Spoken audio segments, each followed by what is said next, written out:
Good afternoon, ladies and gentlemen, and welcome to another segment of Asaph Cafe. I am your host, Asaph Adonai. We're on the set of the Lawrence Welk show, our own Lawrence Welk set. I haven't used it in a while, so I decided to do it. And our special guest today is Mr. Scott and Ranf. He is the host of Wake Up Missoula, and he also works here at the MCAT studio. We have Sean Davis, known to the world as Sean D. You mix that one up. Okay, it's a real long day. Anyway. AKA Sean Daily Vlogs. Alright, Sean. Okay, well, yeah, I'll let you fix that then. But anyway, I'll start with my traditional tune here, my theme song again. This Guy's in Love with You.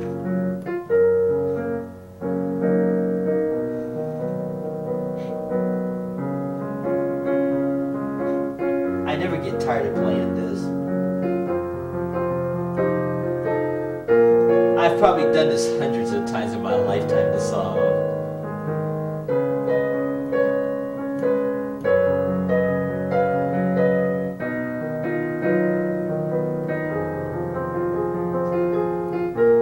Sean impressed me a while ago. He had Bill Withers Lean on Me. I'll do that for you guys. And that was Bill Weathers. Yeah, Bill Withers. Lean on Me. Weathers? Yeah. Weathers? You're thinking Carl Weathers, the actor. No, I thought it was Bill Weathers. Like Yeah, Weather. W-I-T-H-E-R-E-S. Okay. Oh, I lost my train of thought. Let me do that again. Bill Withers, W-I-T-H-E-R-S. Let me finish that. Can't spell and play piano. Yeah. Well, you can only spell probably up until F, and then beyond that it's like... Yeah, and you go or brain G. dead. Once Yeah. you go past G, it's like there's no past G in music. Yep. Let's make sure we're talking the right singer. Bill Withers, right? Lean on Me? Yeah. Yeah. Don't play that. No. Don't even play that song. I hear too much. I'm going to put the conclusion of the song.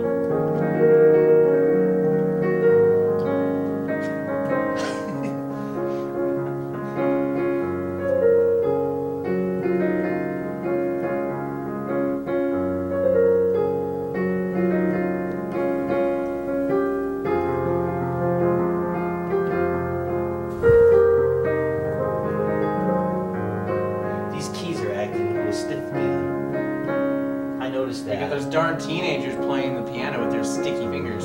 Yeah, I just kind of noticed it. It's the little stiff. I hope Neil watches this so I can start talking about his sticky fingers. And Okay, well there's that camera. camera. You can let him know. Neil, stop playing the piano with sticky fingers. Wash your hands and put deodorant on. You're a teenager. You're practically an adult now. Perfect song where you're chastising this young man.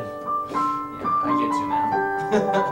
He's helping out with their summer camps this summer as well. Oh, cool. So, okay. Yeah, MCAT does summer camps every summer, and it involves a whole bunch of kids aged 9 to 13. Cool. It's a great resource for them to come and learn some teamwork, team building, and make some cool videos. Oh, that's good. Something I'm looking forward to, and it's always fun to do. And it's nice, especially that it starts kind of like in the middle of the summer, so at least they get a little a month and a half break from the kids because they also do after school stuff. I just got back from after school thing today, and I'm kind of like, hey, I'm done, kind of. Yeah. Because you saw them, you met them. Oh yeah. Yeah, there were a bunch of those kids that came into your studio the other week. I think it was last week or the week before. I think it was the week before. Yeah, the bus. Yeah, the bus is every hour from where they're at to downtown, and then we're only here for like 40 minutes, and then we just go like, all right, time to go. Actually, I can count that you can get a bus that walks down that way. Yeah, but the bus stops too many places. Oh yeah, I guess it would. Short version of Wonderful World. Cool. I always want to say Wonderful Life because I think of the Jimmy Stewart picture. It's Wonderful World. So, let's see. We were talking on the other cafe that Christian Life Center Church, they did the presentation of the crucifixion of Christ last night. Oh, did you go see it? Yeah, I was impressed. Yeah, they get better every year. Yeah, they had, well, this is their 31st year doing it. So they had these two giant monitors on either side of the church, and then they had this theatrical stage thing, And what was interesting, you know how like when they have those Bible films, they always show it at the beginning, you know, they tell the story from the beginning. They did it backwards a little bit. What I mean by that is, at the beginning of this play, it started with Saul of Tarsus before he was blinded and became the apostle. Oh. So after he gets his eyesight back, he's sitting one-on-one with Ananias, the guy that prayed with him, and they're telling the story of what happened. Oh, so it's from their perspective. From the Apostle Paul's perspective, telling the story of the crucifixion. And they had like two guys on the stage at first just talking. And then while they were talking, like narrating, they had the action going on. I found that interesting. They went backwards in time. Well, they're making a new movie, like Hollywood made this new movie that's reflecting the guy who was in charge of finding Jesus' body once he rose from the grave, and he was like, I gotta find that body to prove that he did not raise from the dead. Yeah, and then learned himself that about the one God rather than the multiple gods that they prayed to back in the early days of the Roman imperialism in a way. Oh yeah, they come up with so many Bible films. It was the same guy. What was the guy's name who took the spear and stabbed Jesus? Because it's his story. He was the one who killed Jesus. So it's telling from the guy that kills Christ. Because he was in charge of finding the body after the fact, and they were making a new movie. I don't know if he had a name. I thought he was a centurion. I don't know if they had a name. I know it's just a centurion guy. Because they've made countless movies about Jesus and then his crucifixion. It's always been that one story. It's like the greatest story ever told. That was the name of the movie. Yeah. Okay. Well, there is a 1960s version. That was the greatest story. That was Alec McGuinness. Oh, Alec, the actor. Okay, and he's an English actor, I believe. Martin Scorsese was the one who directed one of them too, as well. He directed a Passion of the Christ type movie as well. I think he did the. Well, there's Mel Gibson's Passion of the Christ. Yeah, but Martin Scorsese also did a Passion of the Christ type movie. So I think that was the greatest story ever told was directed by Martin Scorsese. I don't know. I'm going to have to do my homework and look it up. Because when I heard that, I was like, really, Martin Scorsese? But of course, Martin Scorsese, he's always like tackled all sorts of genres. But like he's always synonymous with like those movies where you're like torture. It's like you punch somebody to death. Yeah. And then he makes like a movie like Hugo, which everyone loved. Yeah. Like Hugo was a good movie. It's like that is totally not Martin Scorsese type film. But then he makes The Wolf on Wall Street like the year after, and all the bigwig Hollywood people were just like, nope, he's not an art director, and they totally snuffed him. And Leo, my boy Leo, from an Oscar. But then of course he finally got his Oscar. How do you feel about that? How do you feel? Do you think that Leonardo DiCaprio deserved an Oscar? Well, from what I know about his career, it seems to me he should have gotten that Oscar years ago. Don't you think? With all those movies, it was like 10 years. Or something? It's been so long. He's been nominated more times than I can count. Yeah, he should have got that a long time ago. I know that Meryl Streep was nominated a total of 16, 17 different times for an Oscar for many different roles. She won like 2 or 3 times. Okay, yeah. She did it for the Margaret Thatcher movie, The Iron Lady. I thought that was I didn't see that movie, but I'll probably try to see it. I don't know. I don't really see Oscar movies. When a movie wins an Oscar, I still don't usually like to see those movies for some reason. I don't know. I guess it's just me. Because it's like one of those movies that's like, oh, it's so good. It deserves an Oscar. And I watch it, it's like, it's okay. Now, what I was going to say, getting back to those Christ movies, the original one, The Greatest Story Ever Told, that was with Alec McGuinness, I think was his name. Alec McGuinness? Yeah, he was some sort of a British-English actor. That was in the 60s. Was he the Lawrence of Arabia? Was he in that? No, that was what's his name? Omar Sharif. No, Lawrence Olivier? Yeah, I think that was him. Laurence Olivier was Lawrence of Arabia. I think so. I don't know. Gosh, it's been so long since I've seen these. But anyway, yeah, that was The Greatest Story Ever Told. Is that 60s version? There's probably a bunch of Christ movies with that same title, but I'm talking about the original one. And probably then there was one than that. There was King of Kings with Jeffrey Hunter, the actor on Star Trek that played Captain Pike. Yeah. He also played a Jesus in that 60s version. And then, of course, you have all these other stories that surround it, like Ben-Hur. Well, I have the Ten Commandments. I don't have... Ten Commandments, Ben-Hur. Ben-Hur. But Ben-Hur, they're remaking that movie now. I heard about that. Yeah. You think that's gonna be any good? I don't know. You know, really some don't know. movies I think they should leave alone. Well, at the same time, you gotta understand that there's no ideas anymore. Everyone just doesn't want it. There's always you follow the fallacy of the 7 of typical movie endings. Like you have a bad guy and a good guy. Mm-hmm. The good guy wins in one movie. Another movie, the bad guy wins.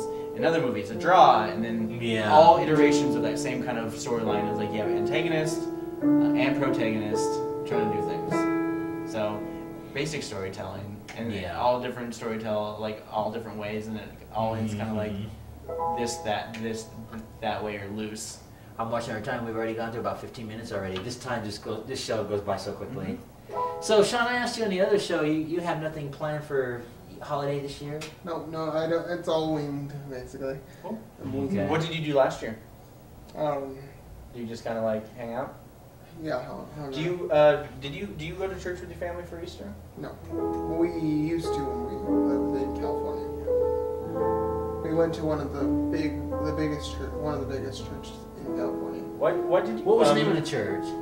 He actually spoke for I think one of the presidents. Wow. Really?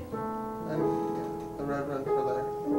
Is it would the church fill up with thousands of people? They have a mega church with they had tens of thousands of people coming. They have multiple. They've had to build bigger. And it's gotten bigger and bigger.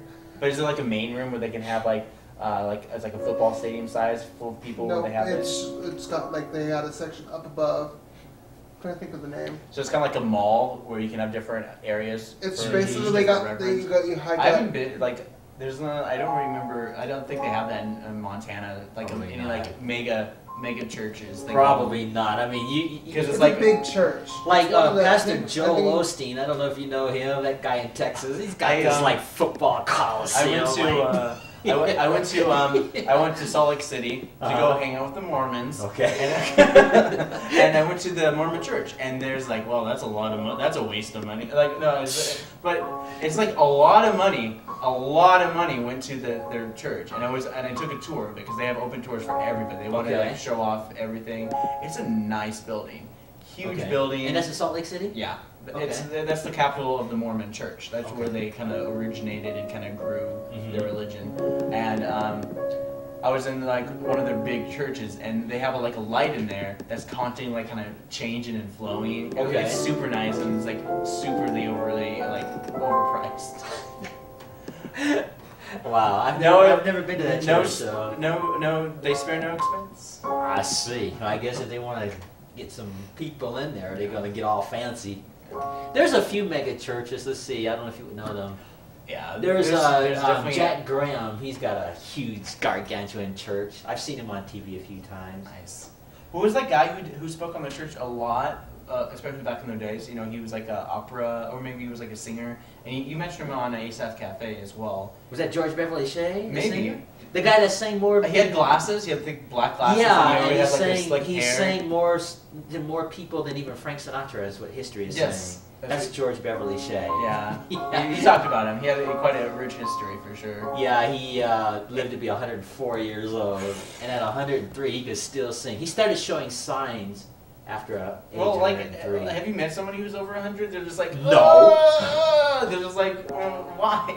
I don't know. I would not want to live that long. I was I want to live long enough, but not too long. You know what I mean? Yeah, I think I do. I think the best medium for people to live is long enough. At least 90. Too long. I would at least get to 90. Yeah, 90 is fine. Yeah, but if you're 104 years old. If you're 95 and you're in a hospital bound, you're yeah, that wouldn't be much tubes. fun. That wouldn't be much fun.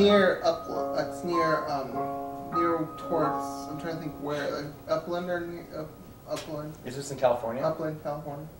Which exit would you take to get there from? Would you take the 405? It's whatever is on the toll road. The toll road. Yeah, I've only been to California a couple times in my life. What? By the way, Sean, why did you come? Family. Yeah, my mother's here. Of course, Asaph's story is pretty funny.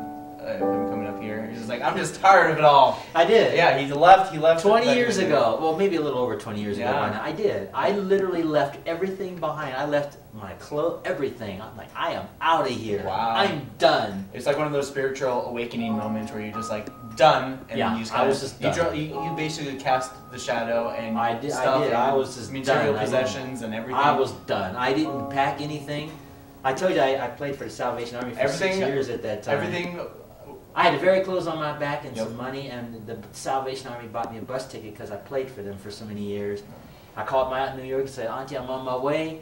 I need to just get my head clear, get away from the big city, and I'll get ready to move to Montana. Yeah. She's like, come on up, baby. So I hopped on that bus. I stayed with my aunt for 2 months. I hopped on that bus at that Port Authority back in '96 and Wow. headed to Montana. I wanted to get away from the big city. Yeah. Oh, I got so burned out. I got sick and tired of going 5 miles an hour on a 5-lane highway every day. And you know, you got to get your street game on, if you know what I'm talking about. You got to be street smart. And I just got sick of that. I mean, I've seen chain snatchings. I've seen car stealing, or they call it carjacking. Wow. I've seen that with my own eyes in California. I just got Like tired I hear of that it. you're not supposed to keep like stuff in your car in those big cities. No. Like Yeah. you just leave if you leave your car like 5 minutes and like there's stuff in visible sight, they will break your window and they just grab That's whatever's right. in there. Well, I told you that story about these two Hispanic. But you gotta be fellas in tough. You Sacramento, gotta be tough yeah. to be in the big city. You can't. It's not. It's not for.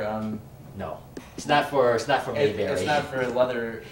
I wanted to get some Mayberry in my life, so I left. I got sick of the whole thing, the crime, the smog. And I told you a story about those two Hispanic fellas. They were scoping the guy that takes change out of the telephone. They used to have those old telephone booths. Oh yeah. And this guy had his car in there, and there was like a bunch of little booths in this big parking lot. He's like taking coins out.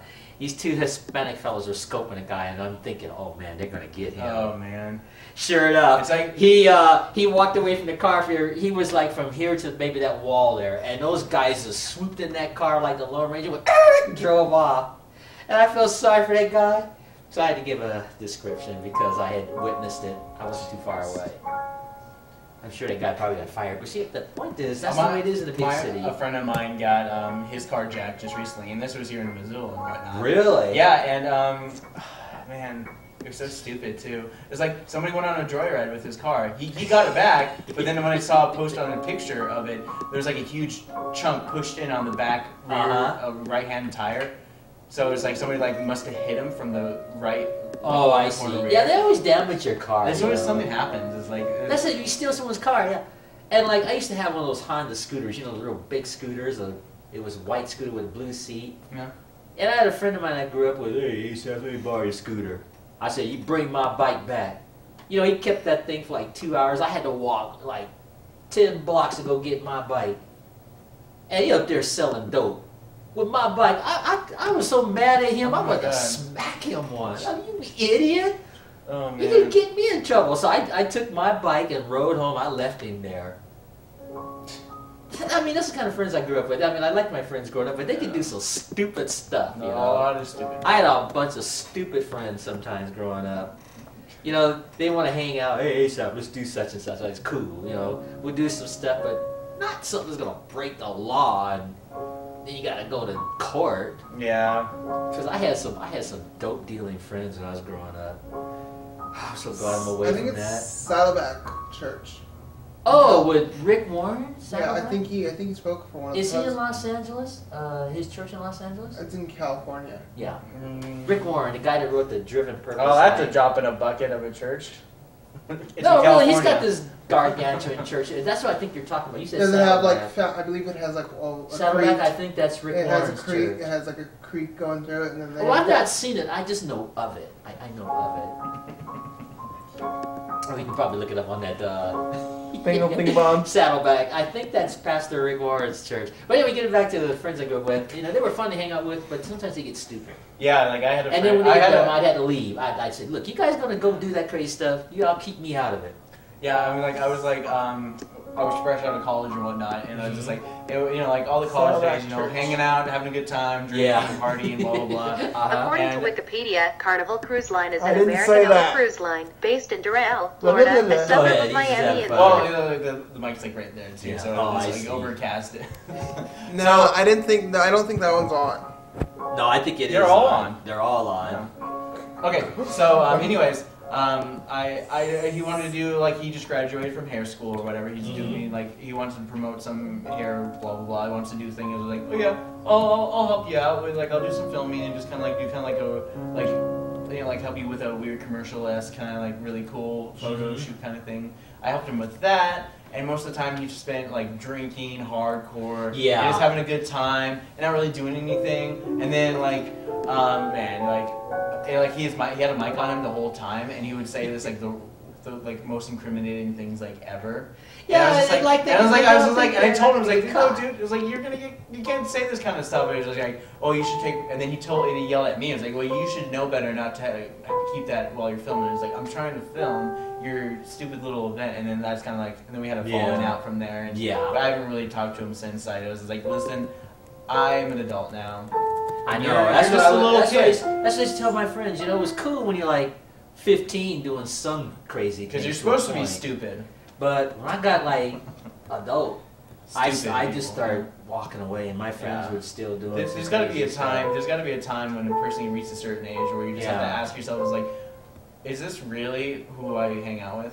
And it's interesting to hear you say that, because I got to that point, but I really got to that breaking point when I just wanted out of the big city. Yeah.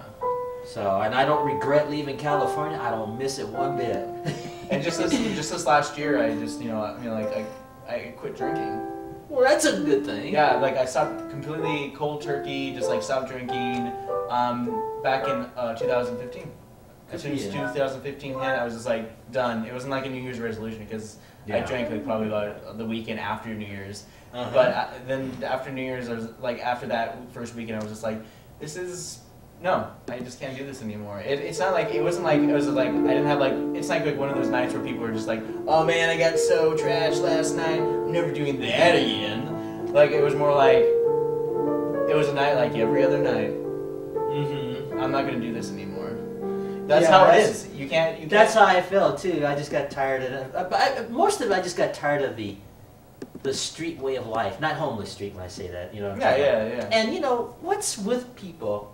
If I had a nickel for every time somebody called me Holmes, hey Holmes, what's up? Like, shut up, you idiot. My name is Asaph. They call you Holmes? Yeah, they call you Holmes, like in Los Angeles. Everybody's name is Holmes, There's something that's gotten. And it's just crazy. It's just so insane. The mentality of people. Yeah. And then they think I'm a snob. I ain't no snob. I just grew up, Well, yeah. Sometimes you just can't answer some people. It's just like, if you're not gonna call you by your name, then what's the point? Well, I mean, but it could be a total stranger. Like, you see like. Oh, so they're just like, hey Holmes. Hey Holmes. Hey Holmes. Holmes. Yeah. Everybody is Holmes. Hey Holmes, come here. Yeah. Let me show you something. And I have nothing against Hispanic people, but in the big city, God, so many of them, everybody calls everybody Holmes, Hey, Holmes, Or I don't know. Maybe there was a famous actor named Holmes or something. I don't know. There's Katie Holmes.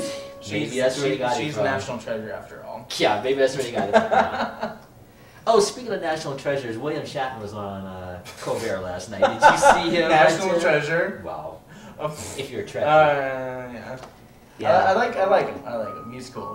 William Shatner is hilarious. Yeah, he's in his funny. 80s now. Yeah, he was very funny on Colbert last night. He was funny. He's very like, if he actually had like Alzheimer's or like, you wouldn't know, because he's always kind of like off the wall, kind of like says a bunch of random stuff, and he's just funny all around. Yeah. Well, one thing he said that was kind of sad was he was talking about before Leonard Nimoy. Yeah.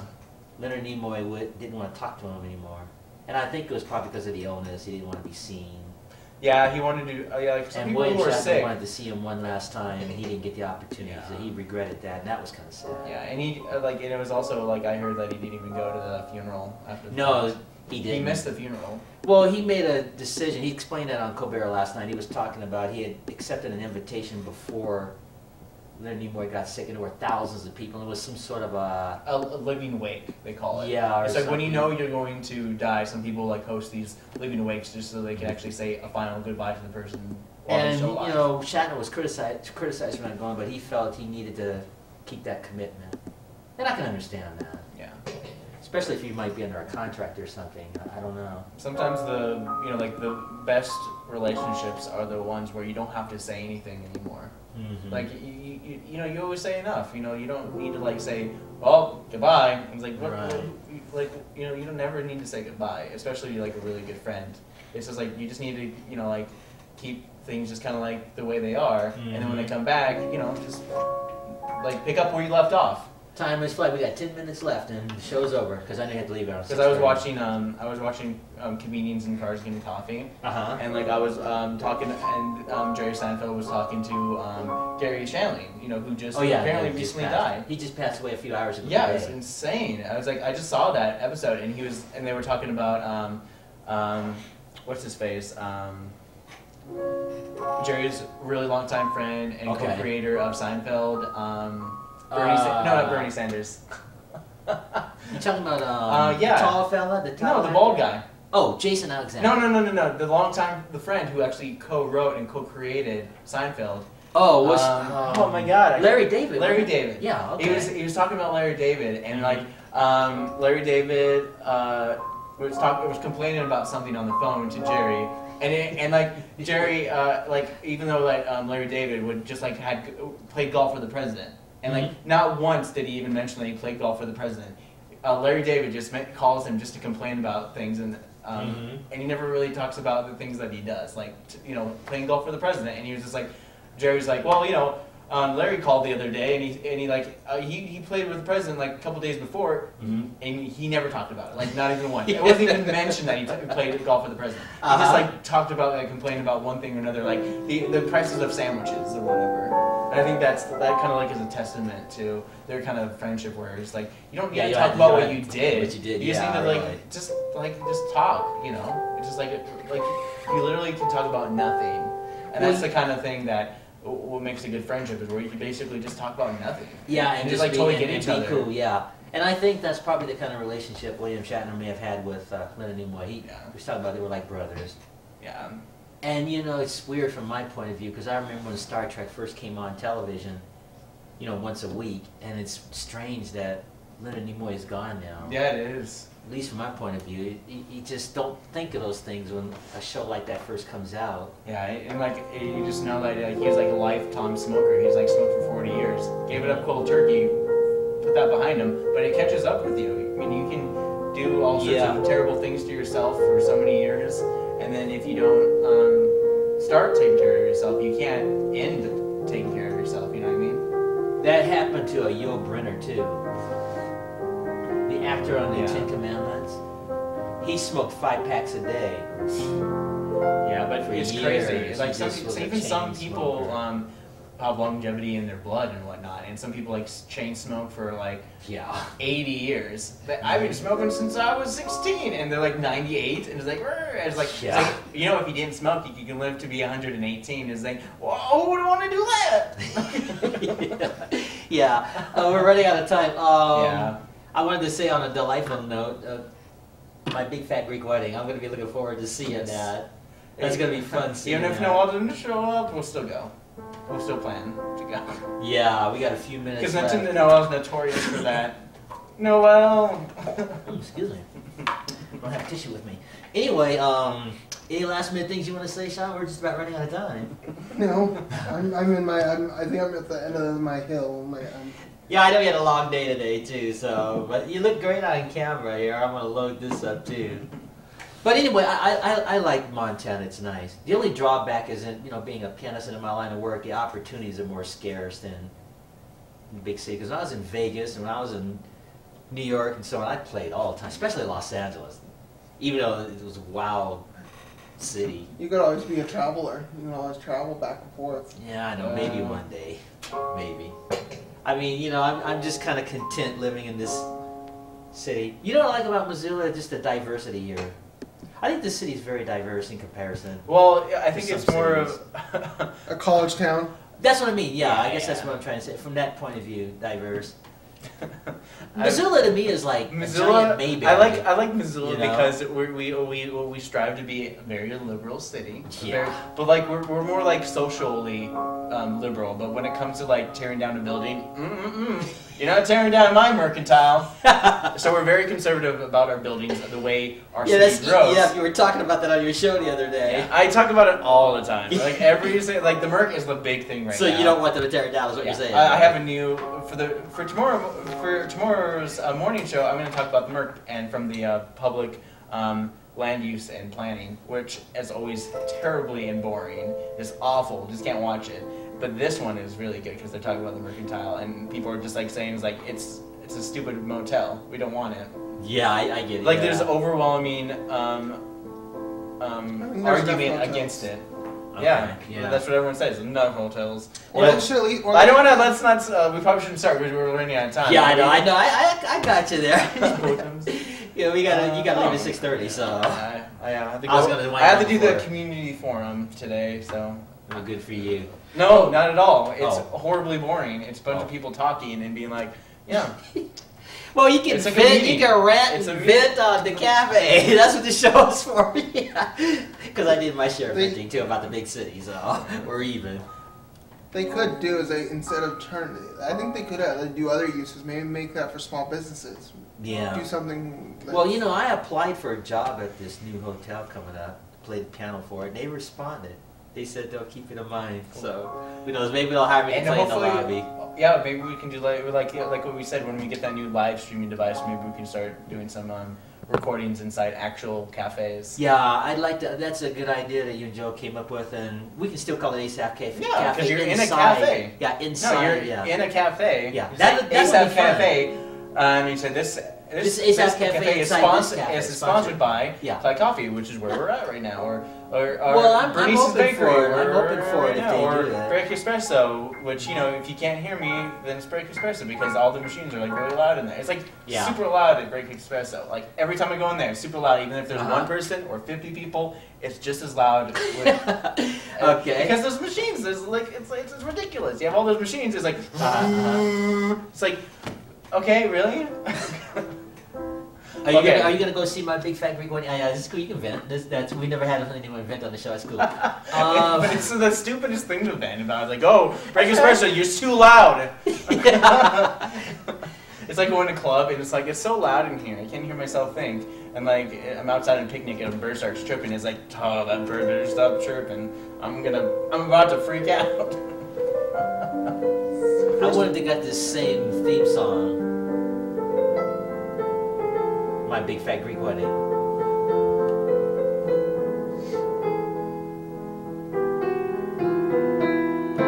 Something like that. Well, anyway, let's make some final acknowledgments because I know you got to leave. Anyway, we're just talking about nothing like Seinfeld. Scott and we kind of vent on today's show, which is cool. It's a cafe.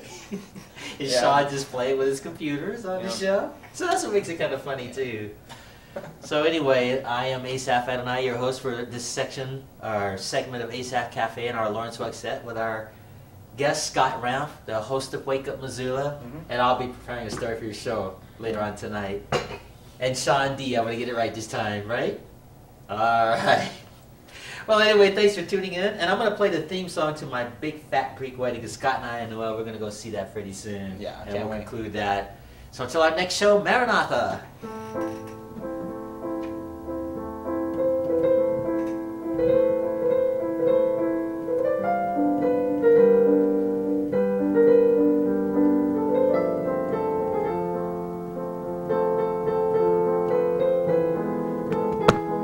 Cute song.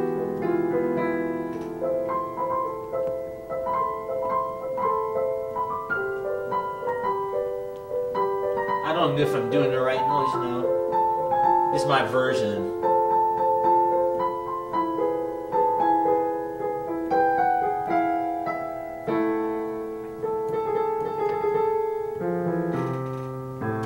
Something like that.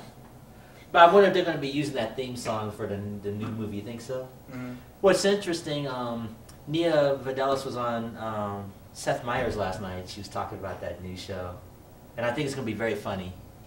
And they got the same cast. And but they have their new daughter, right? Yeah, well, of course, because yeah. you know, but see, what's believable about that? It's been 15 years in real life from the time they shot that to this new one. So the daughter was something like 6 years old then, so she'd be like in her early 20s. So that would make it work. Oh, so she was a single mom when she met that guy. No, no, she comes from the Greek family, as you know, and she was just single, and all of her cousins and so on were getting married except for Tula. Tula meets Ian, they get married eventually, and then they have the daughter at the end of the program who was about 6 years old. Oh, at so the end of the first one. Oh. And then a literal 15 years went by in real life, so when they shot it again, it makes sense that the daughter would be physically, you know, older, in her 20s, and everybody's physically older by so many years, so that makes it credible. So I'm looking forward to seeing it. And that was such a funny movie, that first one. That's my personal all-time favorite film. It may not be an Oscar film, but it's a cute little movie. Yeah, and I like the synopsis of it. And they had some classic lines in there too, like the big brother, or little brother. You know, I never seen my sister so happy. If you hurt her, I'll kill you and make it look like an accident. Lighten up, lighten up. I'll lighten you when I take out your kidneys. That was so funny, those lines. Oh man. And just some other lines in there that I just thought were funny, like Tula's about to get married. Her mother wants to have a daughter taught. Tula, my mother, she said to me, Greek woman, we may be lambs in the kitchen, but we're tigers in the bedroom. Just those kind of funny lines all throughout there that I just thought was funny. Mom, stop, you embarrassed me. Yeah, Mom. same old typical day. And so Tula's doing the same thing to her daughter that the father did to Tula in this new one. So that's going to be funny. That's just so funny there. So it's a good reflection of a lot of dynamics between mothers and daughters and so on and so forth. But I'm looking forward to seeing this movie. I don't think they're going to disappoint.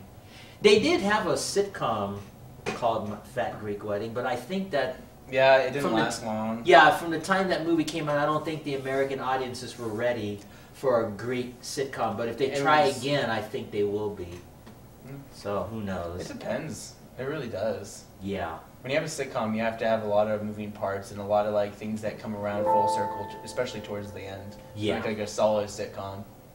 Well, maybe Nia Vidalis will be able to do it this time. All right, well, you guys make yourself at home. I'm going to close everything down and shut everything off and make you a quick copy. Cool. And thanks, guys, for being part of the show. Yeah, you want to say something real quick? No, I'm just saying time is ticking for him. Yes, I know. Okay, I'll excuse myself. You guys make yourselves at home.